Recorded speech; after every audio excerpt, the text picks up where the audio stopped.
Good afternoon students. हम लोग आज 11th क्लास का मैथ स्टार्ट करने वाले हैं। So we are starting off with the first chapter that is sets. अब सबसे पहले हम लोग सेट्स की डेफिनेशन समझते हैं कि एक सेट होता क्या है मैथ्स में। सेट्स एक चैप्टर ऐसा है जो आपने अपनी पुरानी क्लासेस 9th 10th में भी पढ़ा है, तो हम लोग फिर से एक बार रिकॉल लेते हैं कि what is a set. Definition पे आते हैं सबसे पहले। A set is a collection of specific elements that are being stored in curly brackets। हम इसको अगर समझें तो सेट कुछ स्पेसिफिक एलिमेंट्स, चाहे वो नंबर्स हो, चाहे वो अल्फाबेट्स हो, चाहे वो डिजिट्स हो, किसी भी तरीके के सिंबल्स का एक ऐसा कलेक्शन होता है जिनको हम कर्ली ब्रैकेट्स के अंदर ही स्टोर कर सकते हैं। ये जो सेट्स की स्पेसिफिक कंडीशन होती है कि सेट्स के जितने भी एलिमेंट होते हैं वो सिर्फ और सिर्फ कर्ली ब्रैकेट्स में ही स्पेसिफाई होते हैं, otherwise that are not called as sets. अगर हम लोग इसका एग्जांपल देखें तो हमेशा एक चीज ध्यान रखना कि सेट का जब भी हम नाम देते हैं that should be start with caps lock. जो सेट का नाम रहता है वो हमेशा कैपिटल लेटर में ही स्टार्ट होना चाहिए। ठीक है, हम लोग कैप्स लॉक में ही इसको लिखेंगे। तो ये जो हमारा नाम है, जैसे हमने लिखा है यहाँ पे कैपिटल ए, ये हमेशा कैपिटल लेटर्स में ही होना चाहिए। सेट का जो नाम है that should be start off with capital letter. ठीक है, इसके बाद में फिर हमने बोला था कि जो एलिमेंट्स है that are being stored in curly brackets. So this are our curly brackets, इसी में हम एलिमेंट्स को स्टोर कर सकते हैं। एंड जितने भी एलिमेंट्स हम सेट्स के अंदर स्टोर करेंगे वो हम एक के बाद एक कॉमा लगाकर लिखते जाएंगे। फॉर एग्जांपल ए, बी, सी। तो ये हमारा सेट का एक एग्जांपल हुआ। एक बार फिर से रिकॉल करते हैं। Set is a collection of specific elements, ऐसा कलेक्शन जिसमें हम किसी भी तरीके के एलिमेंट्स को स्टोर कर सकते हैं। सिर्फ और सिर्फ हमारे पास में 2 या 3 कंडीशंस होती है कि हमारा जो सेट का नाम होना चाहिए वो कैप्स लॉक में होना चाहिए, जितने भी एलिमेंट्स होना चाहिए वो कर्ली ब्रैकेट्स के अंदर ही होना चाहिए, और सारे एलिमेंट्स को डिस्टिंग्विश करने के लिए हम लोग बीच में कॉमा ऑपरेटर का यूज करेंगे।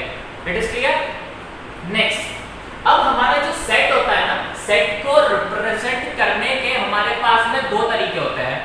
पहला तरीका रोस्टर फॉर्म। ये जो रोस्टर फॉर्म होता है इसी को हम लोग साथ में बोल देते हैं टेब्यूलर फॉर्म। सेट को रिप्रेजेंट करने के 2 तरीके, पहला रोस्टर और टेब्यूलर फॉर्म, और दूसरा होता है सेट बिल्डर फॉर्म। ठीक है, अब हम एक एक करके समझते हैं कि ये रोस्टर फॉर्म और सेट बिल्डर फॉर्म क्या होता है। First, roster form. ये जो एग्जांपल लिखा हुआ है ना हमने, दिस इज रोस्टर फॉर्म। मतलब अगर मैं किसी भी सेट के एलिमेंट्स को डायरेक्टली कर्ली ब्रैकेट्स में और कॉमा के साथ सेपरेट करके अगर डायरेक्टली मुझे दिख रहा है कि हाँ ये पर्टिकुलर एलिमेंट्स है, तो that is our roster form. इसीलिए इसको टेबुलर फॉर्म, मतलब यहाँ पर मुझे एलिमेंट्स क्लियरली दिख रहे हैं। जो जो एलिमेंट्स है वो कॉमा लगा के स्पेसिफाई करे हुए हैं, I can clearly see which are the elements, तो हम इसको बोलते हैं रोस्टर फॉर्म। लेकिन ऑन द कॉन्ट्री अगर हम सेकंड पार्ट पे आते हैं सेट बिल्डर फॉर्म।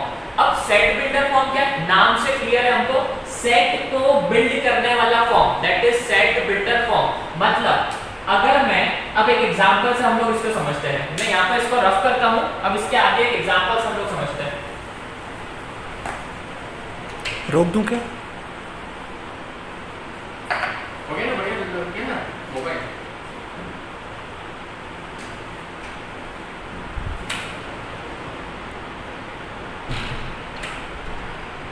हम लोग यहाँ पे एग्जांपल लेते हैं।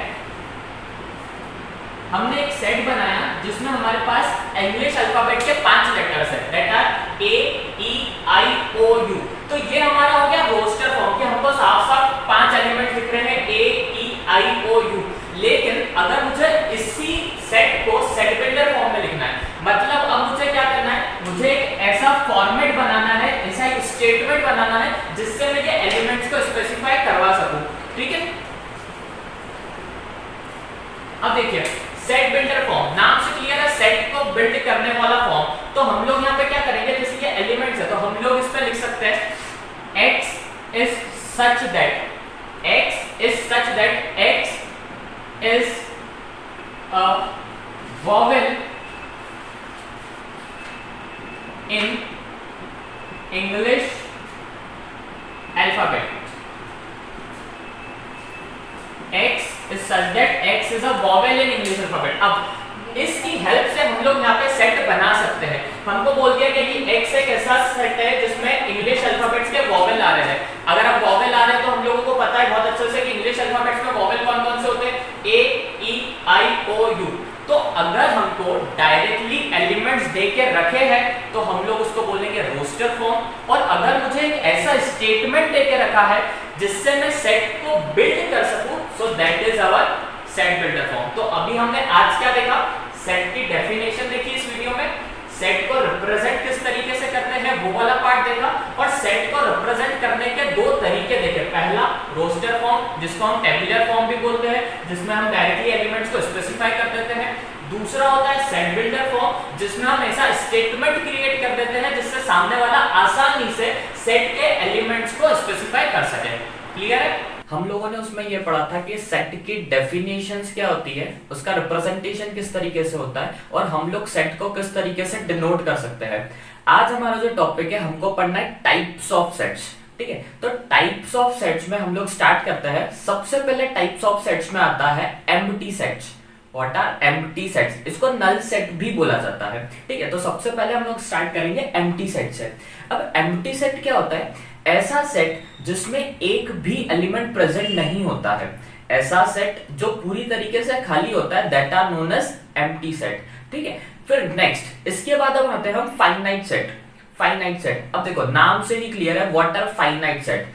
The set in which elements are countable that are known as finite sets, जिसमें हम एलिमेंट्स को काउंट कर सकते हैं। जैसे हमारे इंग्लिश अल्फाबेट्स में कितने एलिमेंट्स होते हैं? 26। वॉवेल्स कितने होते हैं? 5। कॉन्सोनेंट्स कितने होते हैं? 21। तो हम लोग क्या बोल सकते हैं कि जितने भी एलिमेंट्स किसी सेट के अंदर प्रेजेंट है, हम लोग उनको काउंट कर सकते हैं। So that are known as finite set. Now if we move forward toward the third set, these are infinite set। मतलब कि अगर मैं अपने सेट के एलिमेंट्स को काउंट नहीं कर सकता तो मैं उसको क्या बोलूंगा? Infinite set. जैसे number of stars in the sky मैं काउंट नहीं कर सकता, number of particles, chalk particles in a glass of water मैं काउंट नहीं कर सकता, तो दिस आर इनफाइनाइट सेट। अब इसके बाद आता है हमारे पास इक्वल सेट। अब इक्वल सेट क्या होता है? एक सेट है हमारे पास ए जिसमें एलिमेंट्स है a, b, c।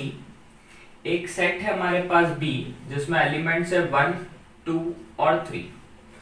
अब हमको अगर ये कंडीशन एक्सप्लेन करनी है कि इक्वल सेट्स क्या होते हैं, तो इक्वल सेट्स की दो कंडीशंस होती है। First, number of elements should be same. मतलब अगर मेरे एक सेट में 3 एलिमेंट्स है तो दूसरे में भी 3 एलिमेंट्स ही होना चाहिए। लेकिन इसके साथ में इसकी एक दूसरी कंडीशंस भी होती है। दूसरी कंडीशन ये होती है, एलिमेंट्स ऑल्सो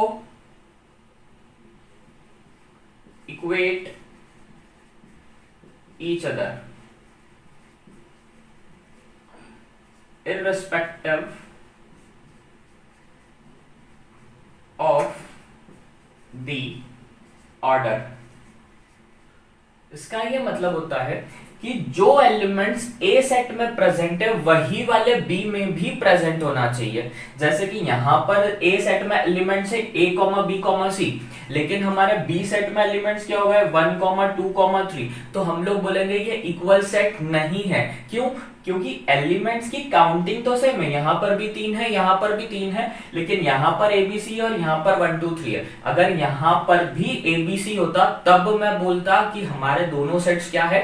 इक्वल सेट है। हाँ, इसका ऑर्डर कुछ भी चेंज हो सकता है। ऑर्डर इन द सेंस, अगर यहाँ पे ऊपर लिखा हुआ है ABC तो हम यहाँ पे कर सकते हैं CAB, एनी ऑर्डर। ऑर्डर की प्लेसिंग, एलिमेंट्स की प्लेसिंग चेंज हो सकती है। नंबर ऑफ एलिमेंट्स सेम होना चाहिए और एलिमेंट्स भी एक दूसरे को इक्वेट या कोइंसाइड करना चाहिए। मतलब एलिमेंट्स भी सेम होना चाहिए irrespective of the order. Order कुछ भी हो सकता है लेकिन एलिमेंट्स वही होना चाहिए। ठीक है?